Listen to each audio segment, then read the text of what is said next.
warahmatullahi wabarakatuh. Hai guys, ini kembali lagi di Bapak Pami Channel. Pada kesempatan kali ini Bapak Pami ingin membahas tentang masalah makhluk yang ada di laut, makhluk gaib yang ada di laut ataupun yang ada di darat. Nih, jadi istilahnya bahasanya tuh hantu laut versus hantu darat ya guys. Nah, jadi di sini mungkin ada beberapa pembahasan sedikit mengenai makhluk yang ada di laut atau pantai, dan ada juga yang ada di darat. Nah, ini mungkin secara umum nanti akan dibahas.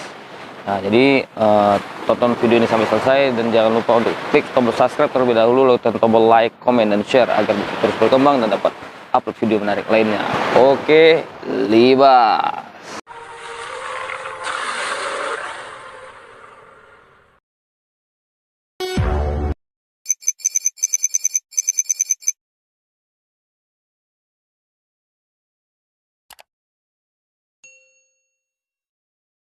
Oke guys, nah jadi ini di belakang ini adalah pantai. Nah, ini tempatnya di desa ataupun di kampung BFC tinggal ya. Nah, di desa Lubuk Saban, kecamatan Pantai Cermin guys. Nah, jadi di sini yang mana laut ini adalah mungkin kita bilang ya ujung dari perairan ya. Nah, sungai dan ujungnya itulah laut atau pantai, dan yang dipertemukan oleh muara.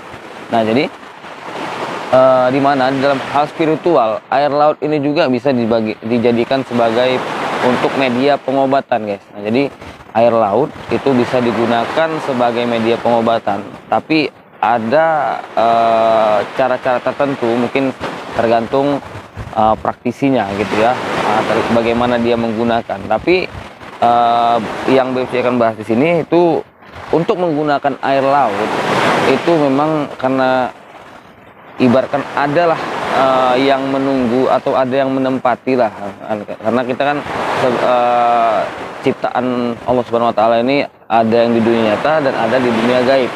Dan dunia gaib itu ya ada yang di laut, ada yang di pohon, ada yang ini berbeda dengan kita manusia yang memang di hidup di dunia nyata itu ada rumahnya yang memang dibuat gitu. Beda dengan mereka yang hidup di alam itu di pohon, di laut, di mungkin bangunan-bangunan yang ini ya, yang nggak dipakai lagi, yang memang tidak ada bau manusia gitu. Nah, itu dia. Nah, jadi untuk menggunakan air laut ini, karena memang ada bahasanya itu penunggu ataupun yang penjaga laut itu, kita harus izin dulu. Nah, jadi ibaratkan izin ini yang sering banyak orang yang salah kaprah. Nah, salah kaprah dalam arti mungkin ya bukan salah, tapi mungkin beda pemahaman. Tapi kok ada yang memahami tidak boleh. Kayak saya pribadi itu boleh gitu, karena bukan kita memohon tapi kita izin gitu. Karena contohnya kalau kita aja yang punya rumah lah gitu, ada tamu datang terus suka-sukanya aja ngambil, suka-sukanya aja memakai barang kita, nah itu pasti kita marah. Nah, itu begitu juga mereka memang tapi mereka yang udah lama tinggal di sini gitu. Jadi ketika kita ingin menggunakannya itu harus izin, Kinomat, saya mau minta air lautnya, saya izin gitu kan. Nah, untuk digunakan sebagai obat atau pengobatan. Nah, itu jadi banyak hal yang bisa digunakan dari air laut ini gitu. Untuk penetraan energi negatif juga bisa. Makanya itu tergantung praktisinya, bagaimana dia menggunakan media air laut ini.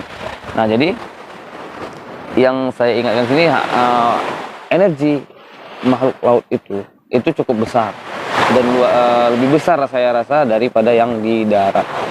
Nah, itu. Nah, jadi dan bahkan hewan-hewan laut juga lebih berbisa daripada hewan darat yang memang berbisa.